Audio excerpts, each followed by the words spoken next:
வருகின்ற சனிப்பெயர்ச்சி மார்ச் 6ஆம் தேதி நிகழவிருக்கின்ற சனிப்பெயர்ச்சி சிறப்பு பலன்கள் வரிசையில் இன்றைக்கு ரிஷபராசி சனிப்பெயர்ச்சி 2026 மார்ச் 6 அன்னைக்கு வாக்கிய பஞ்சாங்கப்படி கும்பத்திலிருந்து மீனத்திற்கு வரக்கூடிய சனி வருவான். அந்த வரிசையில் இன்றைக்கு நம்ம பார்க்க போது மிதுன ராசியினுடைய பலன். சனிப்பெயர்ச்சிக்கு இருக்கிற அளவுக்கு முக்கியத்துவம் வேற எந்த பயிற்சிக்கும் இல்லை. இதுல ஏன்னா 2 3 வருஷத்துக்கு ஒரு தான் சனி பகவான் பயிற்சி ஆறாரு. அதுதான் முக்கியம். தன்னுடைய 3ஆம் பார்வையால உங்களுடைய 12ஆம் வீடு, 7ஆம் பார்வையால உங்களுடைய 4ஆம் வீடு, தன்னுடைய 10ஆம் பார்வையால உங்களுடைய 7ஆம் வீடு, உங்களுடைய 12, 4, 7 இந்த வீடுகளை பார்க்கணும். 10ஆம் இடம் என்று சொல்லக்கூடிய இடத்துக்கு வராது. சனி 10ல வர்றதுங்கிறது பெரிய யோகம். இதுதான் பல தொழில்களில் ஈடுபடக்கூடிய மிதுன ராசி அன்பர்களுக்கு ஃபர்ஸ்ட் பாசிட்டிவ் பாயிண்ட் என்ன அப்படின்னா, தொழில பெரிய அளவிலான சேஞ்சஸ். தூக்கத்துல கவனமா இருக்கும். தூக்கத்துல கவனமா எப்படி சார் இது தூங்கும் போது எதுவுமே தோணாது, ஒரு ஸ்விட்ச் ஆஃப் மோட்ல இருக்கும். இதுல கவனமாக என்ன இருக்கும், தூங்குறதுல கவனமா இருக்கும். தூக்கம் கெட்டு போச்சுன்னா நான் ஹோல் டே காலி, செய்ய வேண்டிய வேலையை செய்ய முடியாது, வேலை செய்யற இடத்துல பிரச்சனை, வேலை செய்யற கொலீஸ் கூட மன வேதனை, வருத்தம், கருத்து வேறுபாடு, வீட்டுல வந்தா பொண்டாடி புருஷனோட சண்டை, குழந்தைங்களோட சரியா இது பண்ண முடியாது, எப்ப பார்த்து டயர்டா இருக்கும், மூட் ஆஃபா இருக்கும், சரியா திங்க் பண்ண முடியாது, அடுத்த முடிவுகளை சரியா எடுக்க முடியாது. கணவன் மனைவிக்குள்ள பிரச்சனை இருக்கா, நீங்க பண்ற முக்கிய தப்பு உடனே யாராவது ஃப்ரெண்ட்ஸையோ இல்ல ரிலேட்டிவ்ஸையோ அதை பத்தி ஃபுல்லா போய் சொல்றது.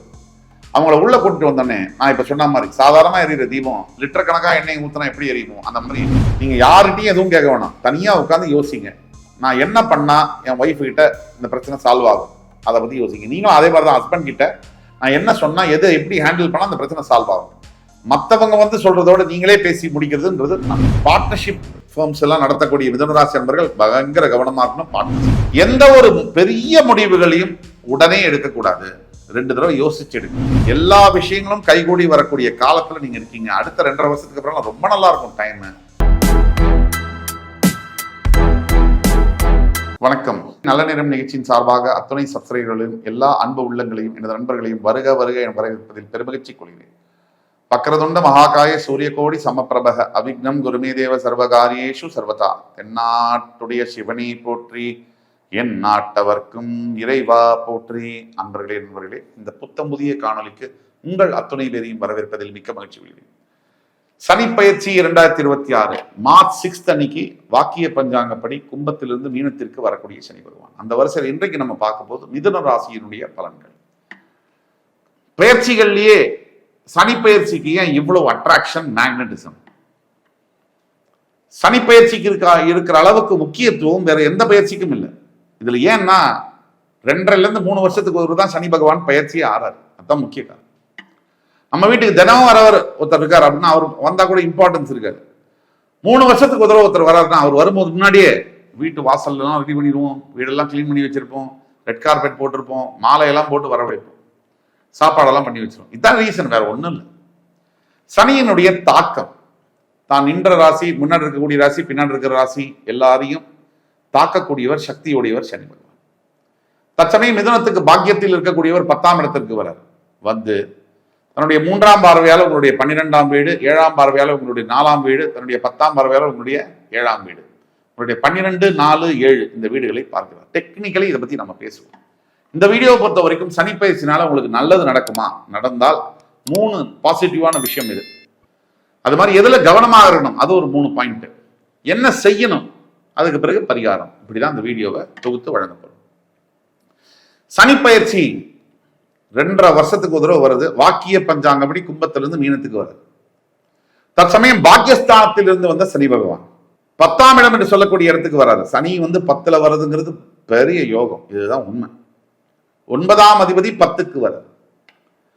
பல தொழில்களில் ஈடுபடக்கூடிய மிதுன ராசி அன்பர்களுக்கு ஃபர்ஸ்ட் பாசிட்டிவ் பாயிண்ட் என்ன அப்படின்னா, தொழில பெரிய அளவிலான சேஞ்சஸ் இருக்கும். சனி வந்தாலே மாற்றங்கள் இருக்கும். மாற்றங்கள் நீங்க தொழில் செய்யற விதம், மேபி நீங்க ஐடி யூஸ் பண்ண ஆரம்பிக்கலாம், மேனுவல்ல இருந்து கம்ப்யூட்டரைஸ்டா மாத்தலாம், டிஜிட்டலா மாத்தலாம். இப்படி எல்லா விதத்திலையும் தொழில் செய்யக்கூடிய இடம், தொழில் செய்யக்கூடிய விதம், தொழில் செய்யக்கூடிய நபர்கள், முக்கியமான ரிசோர்சஸ், உங்களுடைய கோர் ஸ்ட்ரென்த் என்று சொல்லக்கூடிய ரிசோர்சஸ் மாறலாம். இதெல்லாம் பாசிட்டிவா மாறும். 2 10ஆம் இடத்துக்கு வரதுனாலே தொழில் அபிவிருத்தி, பல கிளைகள் தொடங்கக்கூடிய யோகங்களை சனி பகவான் தருவார். இது வரைக்கும் ஒரு பிரான்ச் தான், ஹெட் ஆபீஸ் மட்டும்தான். இப்போ 5 பிரான்ச் இந்த 2 வருஷத்துக்குள்ள பண்ணுவார். அதை விட அடுத்தது உங்க வீட்டில் இருக்கக்கூடிய முன்னோர்களுக்கு நீங்க செய்ய வேண்டிய கர்ம காரியங்களை சரியாக சனி உங்களுக்கு செய்ய வைப்பார். அதனால என்ன பலன் அப்படின்னா, உங்க அடுத்த தலைமுறை குழந்தைகளுக்கு மிகப்பெரிய பலன். நீங்க உங்க அப்பாவுக்கு ஒழுங்கா செஞ்சாதான் நீங்க நல்லபடியா இருக்கும் போதே உங்க குழந்தைங்க உங்களை நல்லா பார்த்துக்குவாங்க. இதுதான் கர்மாவை சரியா செய்யணும். அடுத்தது கவனமாக எதுல இருக்கணும்.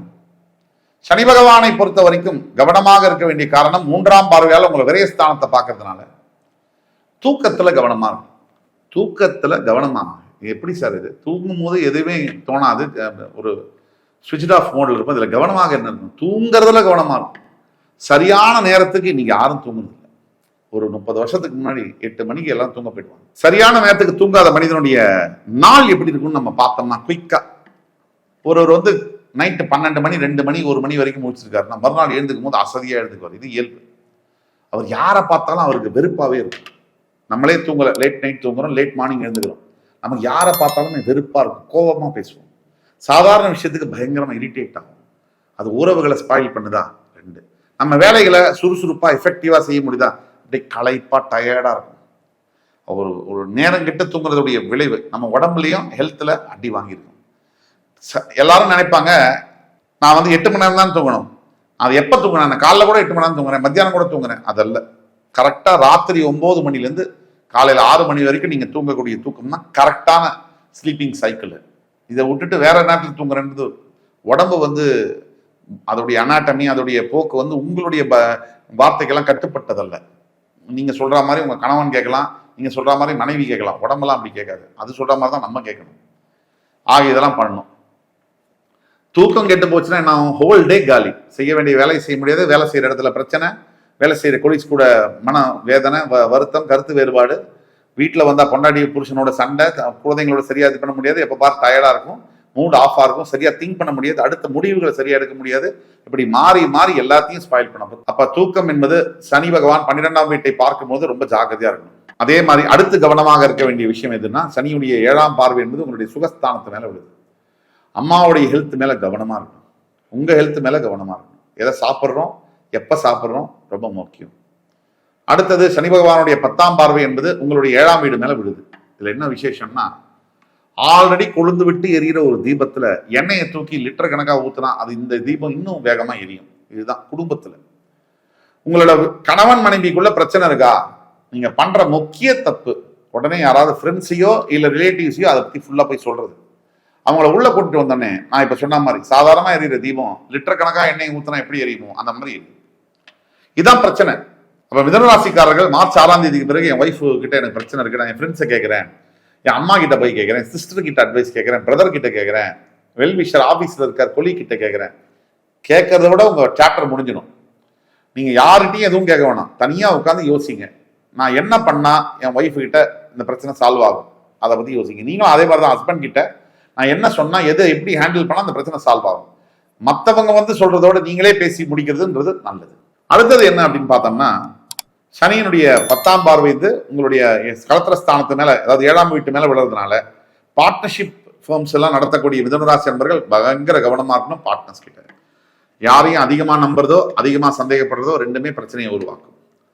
இப்ப என்ன செய்யலாம், மிதுனராசியை பொறுத்த வரைக்கும் என்ன செய்யலாம், செஞ்சே ஆகணும். என்ன செய்யலாம் அப்படின்னா, எந்த ஒரு பெரிய முடிவுகளையும் உடனே எடுக்கக்கூடாது, 2 தடவை யோசிச்சு எடுக்கணும். முதல்ல 2, தெய்வ பக்தி அப்படிங்கிறது ஒரு நாள் செய்யக்கூடிய விஷயங்கள், அது கன்சிஸ்டன்டா ஒரு பிராக்டிஸ், அது பிராக்டிஸ்ல தான் வரும். அதை கன்சிஸ்டன்டா நீங்க ஒவ்வொரு வாரமும் கோவிலுக்கு போகணும், குலதெய்வ வழிபாடு, இதெல்லாம் பழக்கப்படுத்திக்கணும். 3, மிதுனராசி அடுத்து செய்ய வேண்டியது என்ன அப்படின்னா, வீட்டுல தினந்தோறும் காலையிலையும் மாலையிலையும் விளக்கேற்ற வேண்டும். உங்களுடைய இஷ்ட தெய்வத்தை வணங்க வேண்டும். குலதெய்வம் வேற, இஷ்ட தெய்வம் வேற. இந்த இஷ்ட தெய்வத்தை வீட்டுல வணங்க வேண்டும். இந்த 3ம் செய்யும் பொழுது பிரச்சனைகள் இருந்து வெளில வர முடியும். பரிகாரம்னு எடுத்தீங்கன்னா, முக்கியமான பரிகாரம் மிதுனராசிக்கு, படிக்க கஷ்டப்படுகின்ற குழந்தைகளுக்கு கல்விக்கான உதவிகளை செய்வது. இதுதான் மீன். அது ஒரு பென்சில் பேனா வாங்கி கொடுத்தா கூட சரி, உங்க சக்திக்கேற்ப உதவிகளை செய்யுங்க. அப்ப ஒட்டுமொத்த மிதுனராசியும் எந்த ஒரு கவலையும் இல்லாமல், ஏன் அப்படி சொல்றேன் அப்படின்னா, கடவுள் உங்க பக்கம் தான் இருக்கார். ஈஸ்வரன் உங்களுக்கு தயை புரிவதற்காக காத்து கொண்டிருக்கிறார் அப்படிங்கிறத நம்ம எடுத்துக்கணும். அப்ப ஒட்டுமொத்த மிதுனராசி நண்பர்களும் கவலைப்படாம தைரியமா எதிர்கொள்ள வேண்டும். எல்லா விஷயங்களும் கைகூடி வரக்கூடிய காலத்துல நீங்க இருக்கீங்க. அடுத்த 2.5 வருஷத்துக்கு அப்புறம் ரொம்ப நல்லா இருக்கும் டைம். அதனால கவலை வேண்டாம், கடவுள் உங்கள் பக்கம் என்று கூறி இந்த எபிசோட முடிச்சுக்கிறேன். அடுத்து வரும் நிகழ்ச்சியில் மற்றொரு சந்தர்ப்பத்தில் உங்களை சந்திக்கும் வரை உங்களிடமிருந்து விடைபெறுவது உங்கள் சுபாஷ் பாலகிருஷ்ணன். நன்றி, வணக்கம், வாழ்க வளமுடன்.